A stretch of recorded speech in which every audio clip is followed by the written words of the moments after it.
ಹುಣಸೂರಿನ jewellery ಶಾಪ್ನಲ್ಲಿ ದರೋಡೆ ಪ್ರಕರಣ ನಡೆದಿತ್ತು. ಸುವರ್ಣ ನ್ಯೂಸ್ಗೆ ಕಳ್ಳತನದ ಮತ್ತಷ್ಟು ಸಿಸಿಟಿವಿ ದೃಶ್ಯ ಲಭ್ಯ ಆಗಿದೆ. ಹೊರಗೆ 6 ನಿಮಿಷ ಸಂಚು, ಒಳಗೆ 6 ನಿಮಿಷ ರಾಬರಿ. 12 ನಿಮಿಷದಲ್ಲಿ 10 ಕೋಟಿ ರಾಬರಿ ಮಾಡಿದ್ದಾರೆ ಕಳ್ಳರು. ಅಂಗಡಿ ಹೊರಭಾಗದಲ್ಲಿ ದರೋಡೆಗೆ ಕಳ್ಳರು ಪ್ಲಾನ್ ಮಾಡಿಕೊಂಡಿದ್ರು. ಪಕ್ಕದ ಅಂಗಡಿ ಬಳಿ ಬಂದು ನಿಲ್ಲುವ 2 ಕಳ್ಳರ ದೃಶ್ಯ ಈಗ ಲಭ್ಯವಾಗಿದೆ. ಮೊದಲು ಚಿನ್ನದ ಅಂಗಡಿ ಪರಿಸ್ಥಿತಿ ಬಗ್ಗೆ ಕಳ್ಳರು ಸರ್ಚಿಂಗ್ ಮಾಡ್ತಾರೆ. ಮತ್ತೊಂದು ಬೈಕ್ನಲ್ಲಿ ಬಂದ ನಂತರ ಚಿನ್ನದ ಅಂಗಡಿಗೆ ಎಂಟ್ರಿ ಕೊಡ್ತಾರೆ. 2 ಬ್ಯಾಗ್ನಲ್ಲಿ ಚಿನ್ನವನ್ನ ಹೊತ್ತೊಯ್ದಿದ್ದಾರೆ ಖದೀಮರು. ನಿನ್ನೆ ಮೈಸೂರಿನ ಹುಣಸೂರು ಭಾಗದಲ್ಲಿ ದೊಡ್ಡ ಪ್ರಮಾಣದಲ್ಲಿ ರಾಬರಿ ನಡೆದಿತ್ತು. ಹುಣಸೂರಿನ ಜ್ಯುವೆಲರಿ ಶಾಪ್ನಲ್ಲಿ ದರೋಡೆ ಪ್ರಕರಣಕ್ಕೆ ಸಂಬಂಧಪಟ್ಟಂತೆ ಮತ್ತಷ್ಟು ಸಿಸಿಟಿವಿ ದೃಶ್ಯ ಲಭ್ಯವಾಗಿದೆ. ನಿನ್ನೆ ಮೈಸೂರಿನ ಹುಣಸೂರಿನ ಜ್ಯುವೆಲರಿ ಶಾಪ್ಗೆ ಎಂಟ್ರಿ ಕೊಟ್ಟಿದ್ದಂತ ಖದೀಮರು ಗನ್ ಅನ್ನ ತೋರಿಸಿ 10 ಕೋಟಿ ಮೌಲ್ಯದ ಚಿನ್ನಾಭರಣವನ್ನ ಕದ್ದೊಯ್ದಿದ್ರು.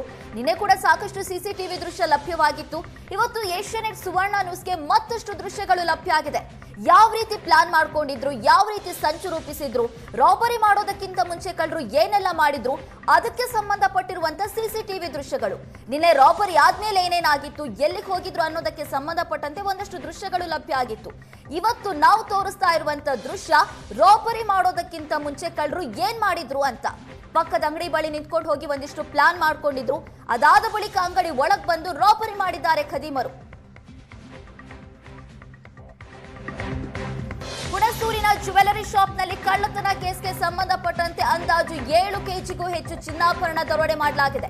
ಸಿಸಿಟಿವಿ ದೃಶ್ಯ ಆಧರಿಸಿ ಕಳ್ಳರಿಗಾಗಿ ಪೊಲೀಸರು ಬಲೆ ಬೀಸಿದ್ದಾರೆ. ಆರೋಪಿಗಳ ಸೆರೆಗೆ 5 ವಿಶೇಷ ತಂಡ ರಚನೆ ಮಾಡಲಾಗಿದೆ. ಎಲ್ಲ ಆಯಾಮಗಳಲ್ಲಿ ತನಿಖೆ ಮಾಡಿ ಕಳ್ಳರನ್ನ ಹಿಡಿತೇವೆ. ಮೈಸೂರು ಎಸ್ಪಿ ಡಾಕ್ಟರ್ ವಿಷ್ಣುವರ್ಧನ್ ಹೇಳಿಕೆ ಕೊಟ್ಟಿದ್ದಾರೆ. 5 ತಂಡಗಳನ್ನ ರಚನೆ ಮಾಡಿದ್ದೀವಿ. 5 ತಂಡಗಳು ಕೂಡ ಇನ್ಸ್ಪೆಕ್ಟರ್ ನೇತೃತ್ವದಲ್ಲಿ ನಡೀತಾ ಇದೆ.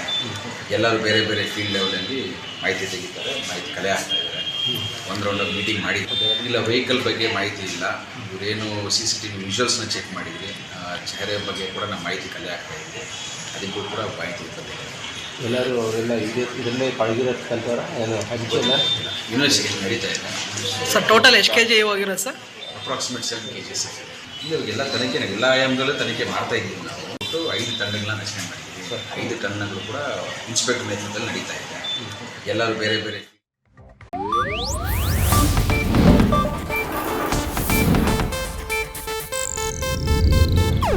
ಇದು ಏಷ್ಯಾನೆಟ್ ನ್ಯೂಸ್ ನೆಟ್ವರ್ಕ್ ಪ್ರಸ್ತುತಿ.